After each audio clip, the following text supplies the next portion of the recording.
Well, hello and welcome back to Noble Arts. In this video, I'll be showing you one way to create this unique dot mandala step by step. The colors I use are listed below, and watch for the tool sizes in the red maple leaf. If you'd like to paint along, feel free to pause whenever you need to.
I hope this tutorial was helpful and easy to follow.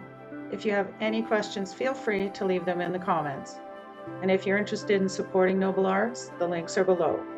Thank you so much for spending this time with me, and as always, keep calm and noble on.